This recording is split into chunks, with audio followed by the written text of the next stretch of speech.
Putin's so-called 10-day war is now a 3-year disaster. Instead of parading through Kyiv, his forces are barely hanging on. Ukraine fought back harder than anyone, especially Putin, expected. The West stepped in with billions in weapons and aid. Russian casualties have skyrocketed past 800,000, and somehow Ukraine has even invaded Russian territory. This wasn't the plan. Putin thought his military was unstoppable. He expected a quick, easy victory. Instead, he's stuck in a brutal war of attrition with no end in sight. So what went horribly wrong? How did Russia's invasion collapse before it even really began? Let's break it all down, starting with the moment Putin's war fell apart. Putin's biggest mistake during his initial 10-day invasion was the series of assumptions he made about Ukraine and its willingness to fight back. Russia's leader had long insisted that Russians and Ukrainians were one people, framing Ukraine as a country that had been improperly separated from Russia during the collapse of the Soviet Union. In Putin's mind, many in Ukraine were already pro-Russian, and he had a case. Ukraine was home to 8.334 million ethnic Russian and Russian speakers in 2001. Ethnic Russians made up a little over a third of the Ukrainian population in key areas like Donetsk and Luhansk, lending credence, at least for Putin, to the idea that these people would happily welcome Russia with open arms when it invaded. These Russian-friendly people would share Russia's dislike of the Western hegemony, particularly organizations like NATO and the European Union. They had an affinity for Russian culture. Perhaps they would even fight alongside Russia when the special military operation started. We now know that didn't happen. If anything, Putin's invasion only created a more unified Ukraine, with even the pro-Russians he hoped would welcome him starting to turn against him. There were signs that Putin should have caught. For example, Putin's annexation of Crimea was conducted under the same thought process, that the pro-Russian demographics in southeastern Ukraine would be happy to become part of the Russian Federation. A poll conducted by the Kyiv International Institute of Sociology found otherwise. That poll quizzed residents of 8 of Ukraine's southeastern provinces, several of which are now either under Russian control or are part of the front line in 2025, and found that 70% were against separating from Ukraine. Just 15% wanted to separate, and even many of those didn't want to separate only to become part of Russia, with 45% saying they prefer decentralization from Ukraine and more autonomy for their region. Putin didn't have the support he believed he'd have. And it's only gotten worse for him in the 3 years since he started his special military operation. A poll conducted by the Razumkov Center found that 94% of Ukrainians now express pride in their citizenship. A massive 71% said they would come to their country's defense. Attitudes toward Russia turned around quickly too, sparked by the initial 10-day war. In 2019, just 20% of Ukrainians said they felt negatively toward Russia. About a week before Putin's invasion, 34% of Ukrainians held Russia in a positive light. 3 months later, that number had dropped to just 2%, with an overwhelming 92% saying they viewed Russia negatively. That would have included a large percentage of the ethnic Russians that make up about a third of Ukraine's population, showing us one thing: Putin's assumptions about Ukraine's pro-Russian population were completely wrong.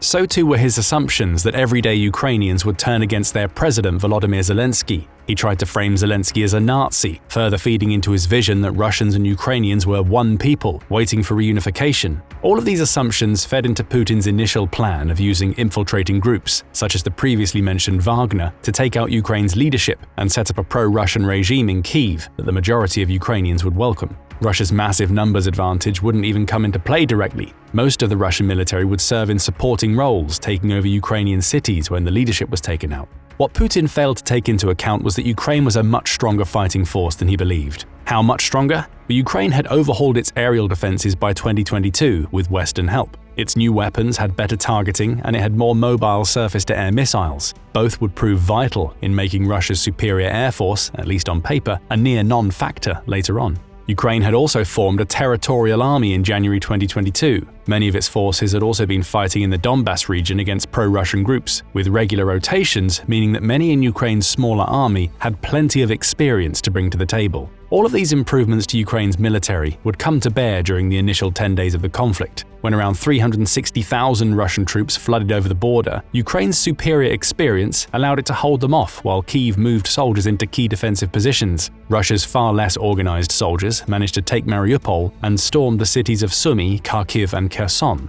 But in the latter 3 cities, they faced resistance far stronger than they anticipated. Ukrainian troops in Sumy and Kharkiv managed to push the Russians back to the point where Putin quickly lost those cities. As for Kherson, that's still a war zone 3 years later. Russia also managed to draw close to Ukraine's capital Kyiv, but the planned assassinations of Ukraine's leadership by mercenary and special forces groups never happened, and Russia was quickly pushed away. The point is that Ukraine defended itself.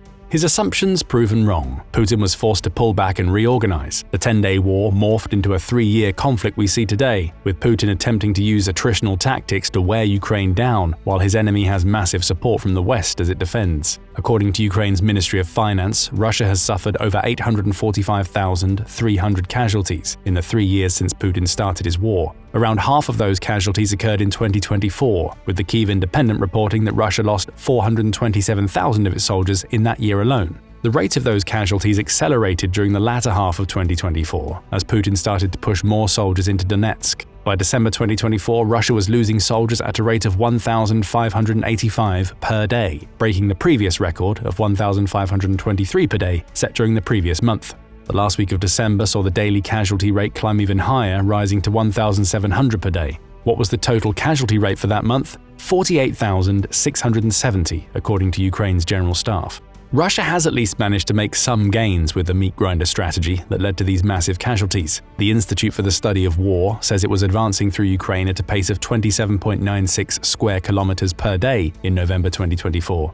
In total, Russia managed to take 1,609 square miles of Ukraine's territory in 2024, leading it to the point where it now controls about 20% of the country. Still, this is a massive casualty rate, not aided by the fact that Putin has increasingly relied on human wave tactics during the 3 years since he launched his invasion. Worse yet, holding 20% of Ukraine is barely an improvement for Russia, which had previously controlled about 18% of the country during the 2 years prior. Putin's human wave tactics are necessary because of how much equipment Russia has lost over the last 3 years, but we'll get to that in a moment.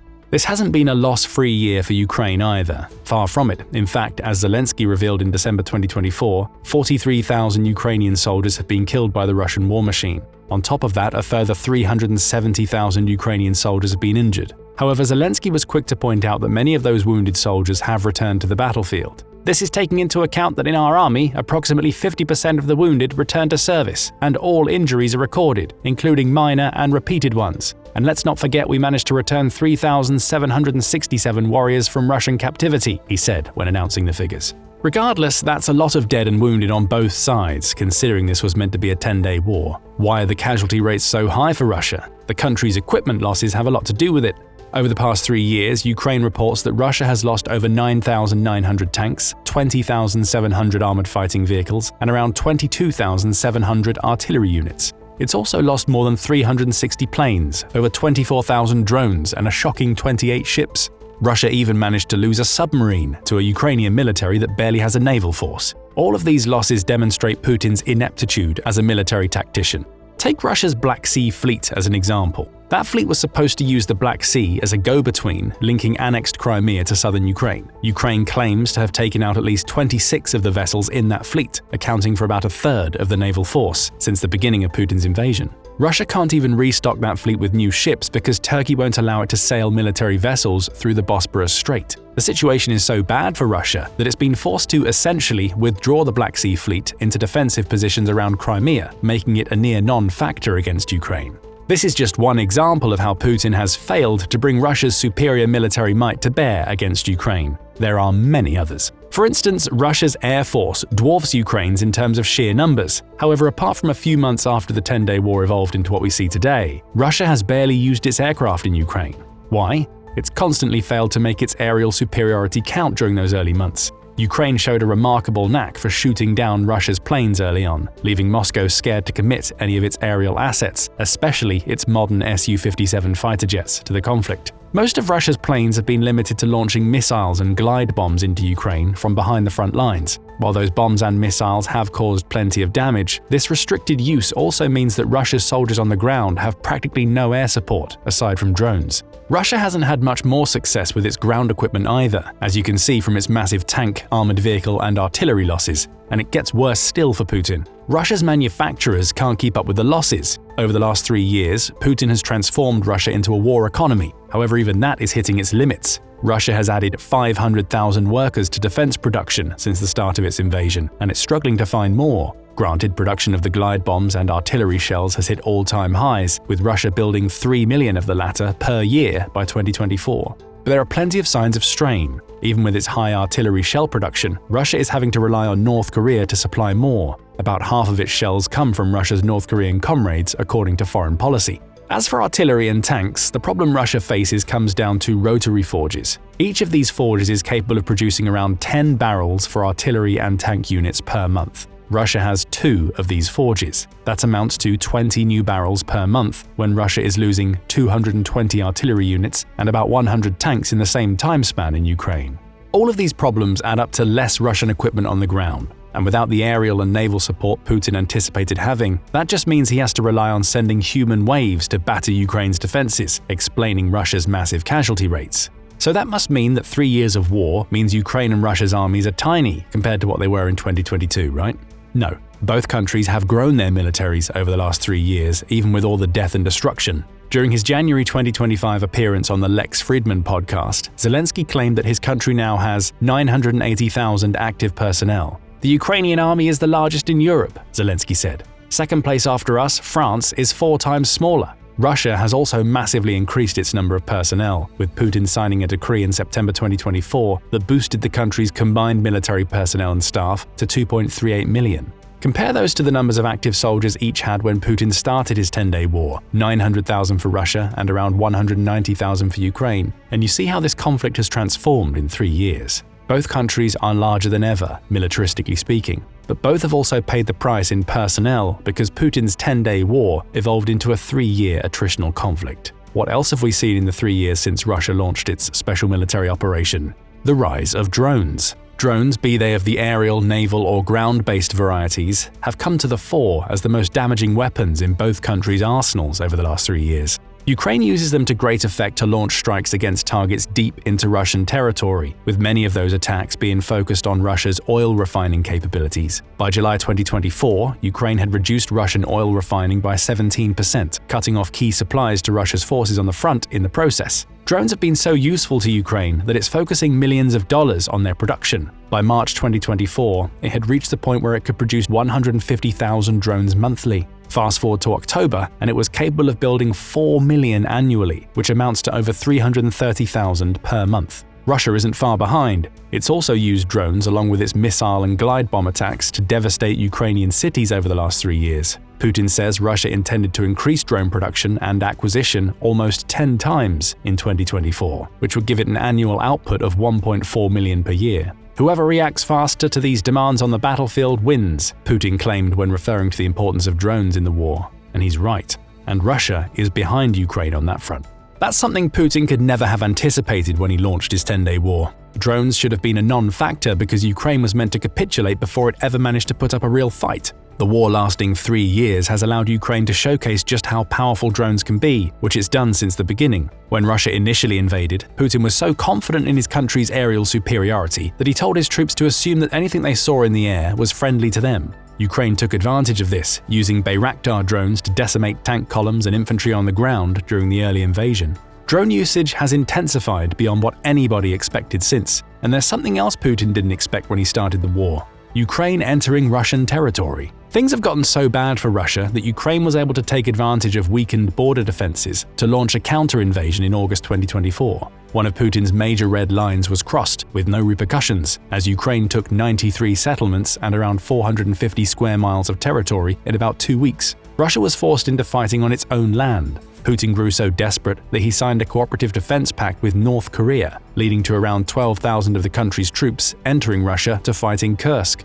In exchange, Russia has likely had to give up military secrets, in addition to spending huge amounts of money on those soldiers. The strategy seems to be working. Russia claims to have retaken 63.2% of the Kursk territory it lost as of January 17, 2025. But this wasn't how Putin envisioned his special military operation at all. What was supposed to be a 10-day conflict leading to an easy Russian victory has devolved into a war of attrition that has cost Russia nearly 850,000 soldiers. Tons of Russian equipment lies in tatters on the battlefield, Russia has been counter-invaded, and Putin was forced to strike a deal with the devil of North Korea just to keep his country afloat. There's only one question left: what happens next? As the Ukraine war moves into 2025, talks of peace are starting to emerge. That's thanks to Donald Trump regaining the US presidency, through which he hopes to push through a peace plan that would end the war. Nobody knows exactly what that plan looks like yet. Reuters suggests the plan may involve Ukraine ceding the territory it's already lost to Russia and not joining NATO for a couple of decades. In return, the US would help negotiate an 800-mile buffer zone along the front lines, manned by European troops, while the US continues to provide training and ongoing military support to Ukraine.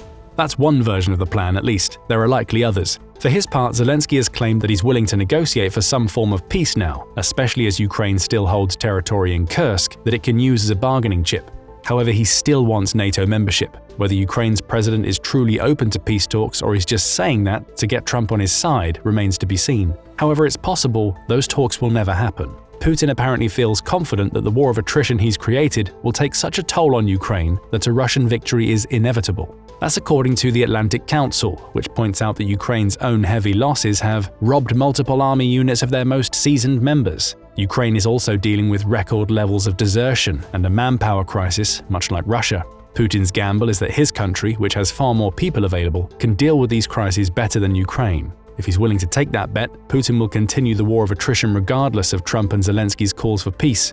That could mean that Russia would see its casualty rate exceed 1 million once the war enters its fourth year, with little planned to improve Russia's faltering wartime manufacturing sector in the process. So there seem to be two possible outcomes.